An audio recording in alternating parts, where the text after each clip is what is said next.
Ipinagpapasadyos na lang daw ni Senador Bongo sakali nga may warrant of arrest na siya mula sa International Criminal Court, gaya ng sabi ni Davao City 1st District Representative Paulo Duterte. Kung sakali bibigyan kaya siya ng protective custody ni Senate President Win Gatchalian. Alamin sa unang balita ni Ian Cruz. Ipinost online ni Congressman Pulong Duterte ang sinabi ng mapagkakatiwalaan niyang source. Meron na anyang arrest warrant laban kay Senador Bongo at dalawang dating opisyal ng pulisya mula sa International Criminal Court o ICC. Sigo ang dating Special Assistant to the President noong panahon ni dating Pangulong Rodrigo Duterte at kasama sa tinukoy na co-perpetrators sa kasong Crimes Against Humanity of Murder and Attempted Murder laban kay Duterte sa ICC.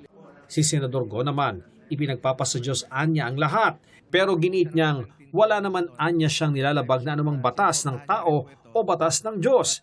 Hindi naman anya niya naging trabaho kailanman ang mga police matter. Pero sabi ng PNP, wala pa silang natatanggap na opisyal na komunikasyon o direktiba ukol sa umano'y ICC warrant. Buti pa siya alam niya, ako hindi ko alam. The Philippine National Police is ready.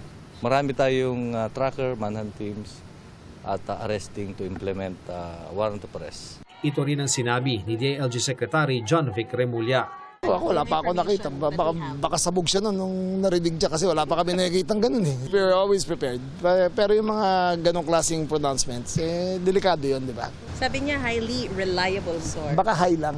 Pinalaga naman ng Malacanang ang sinabi ni Congressman Duterte na ginagamit ng administrasyon ng ICC sa mga kalaban sa politika. Huwag nating kalimutan na yung kaso na sampa ito 2017 pa.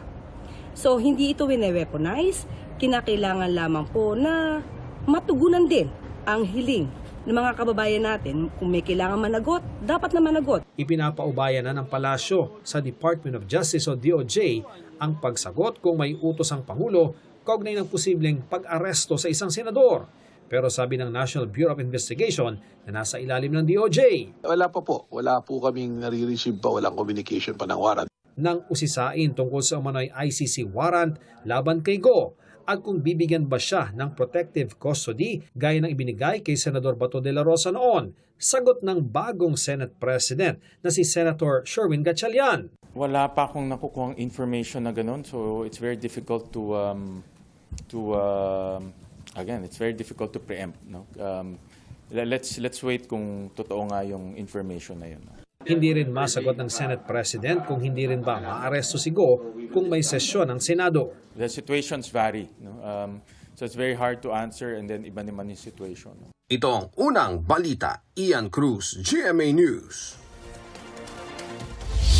Bumuwelta naman si Davao City 1st District Representative Paulo Duterte kay DILG Secretary John Vic Remulla. Ang sabi ni Duterte, baka nagkamali si Remulla ng sinabihan ng hay at sabog.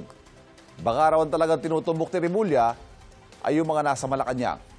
Hamon ni Duterte kay Remulla, magpa-hair follicle drug test sila para malaman kung sino ang sabog.